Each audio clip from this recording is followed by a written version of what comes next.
After failing to negate the Royal Navy and invade England, Napoleon Bonaparte instead leads his Grande Armée against the Third Coalition, Austria, Russia, and while Prussia is not officially a part, it is mobilizing menacingly.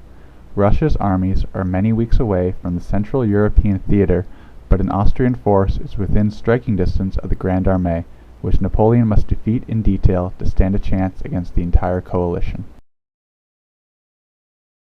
An Austrian victory would delay the French till the Russians could arrive, prolonging the war and increasing the likelihood that Prussia intervenes against France.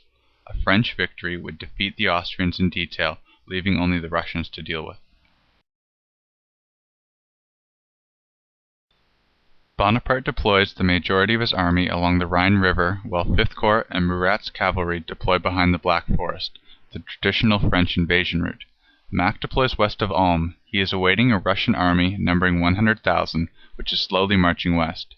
Bonaparte thus plans to encircle the Austrians, preventing any link-up with the Russians.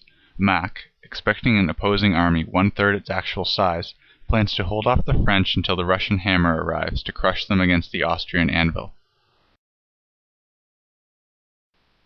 Mack's attention becomes fixed on the Black Forest, because Murat's cavalry is crossing the Black Forest, blowing trumpets, acting like the main army, and preventing Austrian patrols from breaking the stockade.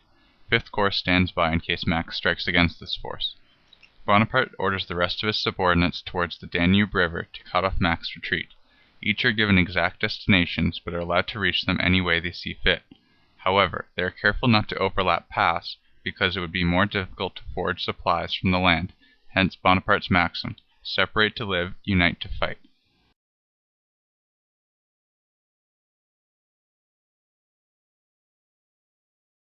Murat's cavalry exits the Black Forest and scouts Mack's dispositions, concluding that he is concentrating near Ulm. Mack, on the other hand, does not detect the main French body, is confused by seemingly contradictory scouting reports, and so he detaches units to guard against many possibilities. Meanwhile, Bonaparte's corps reach the Danube River and begin to cross after surprising the Austrian detachments guarding it. This further muddles Mack's awareness of the situation, so he does not react.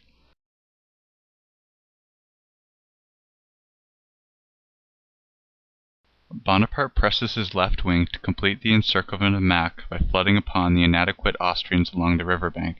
Bonaparte thinks Mack will retreat, but does not yet believe Mack is fully concentrated at Ulm, so he orders Ney's 6th Corps to chase away any forces located there and pursue south. Ney's assault is repulsed, but Bonaparte now fully understands the situation.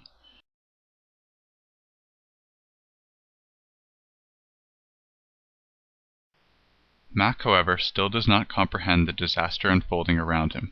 He sends probes in all directions, which eventually find a favorable escape route northeast, but Ney sharply closes this gap. Mack has no choice but to withdraw to Ulm and skulk over a different escape route. Meanwhile, Bonaparte designates 1st, 3rd, and Bavarian Corps to cover the east from any Russian appearance, and begins to cast a net around Ulm. 5th Corps and Murat's cavalry join 6th Corps in blocking the east, while 2nd and 4th Corps prepare to cut off the south.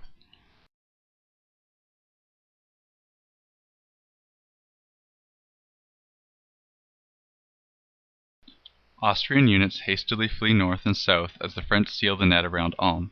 Soult's 4th Corps barely misses cutting off the southern detachment, 2nd Corps blocks the east, 6th Corps blocks the west, and 5th Corps shifts over to block the north. The northern Austrian detachment then abruptly returns to assail 6th Corps rear before being chased away by Murat's cavalry.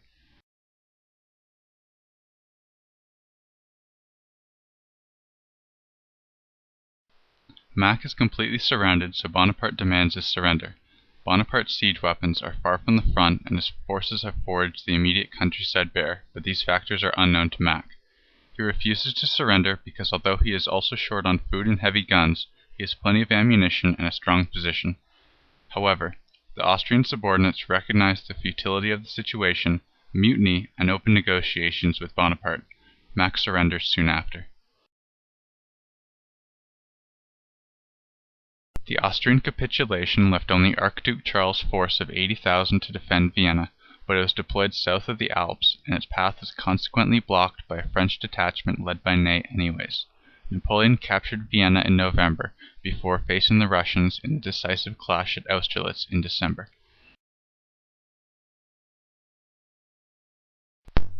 This animation was created and narrated by Jonathan Webb.